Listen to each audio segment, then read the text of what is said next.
Hey, yo, welcome back, my international economics students, to this first introductionary video to IB international economics. So today we're going to be going over a whole syllabus of basically what contents, what titles are included under the section.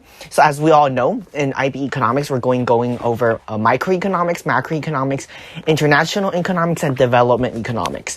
So the third section of IB economics is international economics. It is for year 12 students. So in this section, we're going to be going over 6 main topics. We're going to be going over topic 1, which is why countries trade. Topic 2, free trade and protectionism. Topic 3, exchange rates. So exchange rates is actually quite a big topic and quite an important topic. Topic 4 is balance of payments. Topic 5 is international integration. And topic 6 is terms of trade. So as you can see from this, a lot of things, actually everything, revolves around trade and international relationships between countries and different economies. So international economics is basically based on macroeconomics, but just taken to even a broader sense, since international economics is basically macroeconomics, but combined with other macroeconomics. So macroeconomics is just the economics of one country. However, international economics is the economy of a lot of different countries combined together, and look at how they interact with each other, either through trade, either through exchange rates, or you either do other means such as economic integration into something like the European Union or the North American Free Trade Agreement. Okay. So everything in international economics revolves around trade. So the first video here in international economics, I want to talk about why do countries trade? What is the benefit of trade? And why do countries talk about free trade or globalization so much and see it as a good thing? So in this video, I'm going to be talking over about 7 benefits of international trade, 7 benefits or gains of international trade. So the first one is lower prices. What do I mean by lower prices? Now, as we all know, products made in Europe or products made in America is a lot more expensive than products made in Vietnam or made in China or made in India or other Asian countries. Here in Australia, good prices are really, really high because the price of labor is really high in Australia. But let's say in India, however, price of manufacturing and price of labor is so much cheaper that if international trade exists, then local and domestic consumers get to buy goods at lower prices. Therefore, the first benefit or the gain to the consumers is that there are lower prices.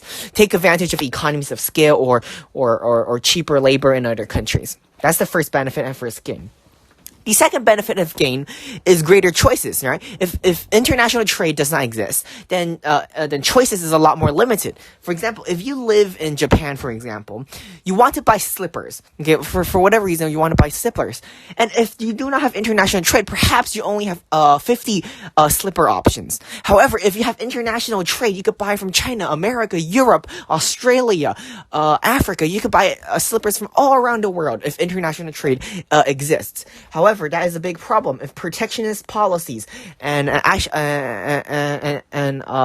protectionism, such as taxes, limits, quotas, tariffs, are enacted, then choice will be limited, and consumers will have less products to choose from. So another benefit of international trade is greater choice and greater options that consumers get to choose from. The third major benefit for international trade is the difference in resources, right? For example, let's give an example. Canada. Okay, Canada does not grow fruits.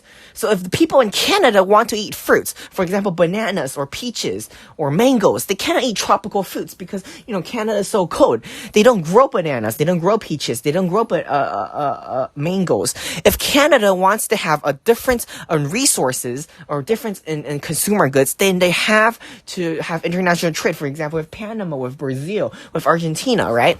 So difference in resources, also another thing. International trade allows countries to maximize their use of resources. Instead of, for example, having Japan manufacture their own steel, they can have manufactured steel imported from Australia. Okay, so the difference in resources also cause specialization to occur in the countries with the most abundant natural resources, and smaller countries to specialize on what they're good at. Economies of scale. Once again, Think about this. For example, if you are manufacturing smartphones, okay, you're manufacturing mobile phones, is it more efficient, okay, to have 10 small factories in 10 different countries, or to have one big factory in just one country, and to have that factory trade with the 10 countries in order to distribute the goods, instead of having 10 small factories all making the same thing? It is a lot more economical to have one big factory making the thing, and then trading with other countries. That's where the idea of economies of scale comes in. Once again, economies of scale is taking advantage of bigger companies and bigger firms to lower their costs, to lower the marginal costs. So economies of scale is another major reason and gain for international trade.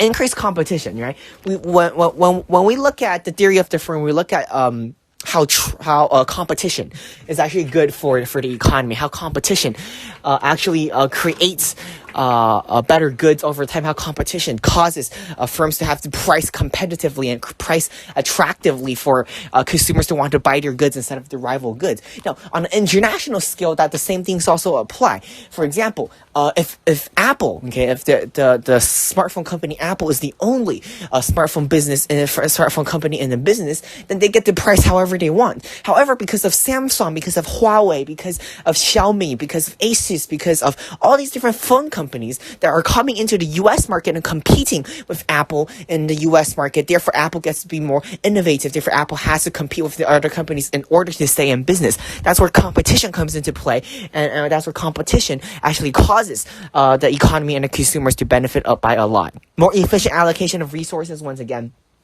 For example, if we were making industrial steel, okay, for construction in China, for example, is it more economical for China to be mining steel despite them having not a lot of steel reserves, and then refining the steel and then using it in construction? Or would it be more economical to go to Australia and buy steel off of Australia? And since Australia has a lot of excess iron, a lot of excess steel, they get to sell it to China at a cheaper price. Therefore, it's a more efficient allocation of resources instead of having China making their own resources, making their own steel. So this is where the more efficiency in resource allocation comes into play in international trade. Lastly, the seventh benefit and gain of international trade I want to talk about is a source of forex or foreign currencies. Now, what do I mean by foreign currencies?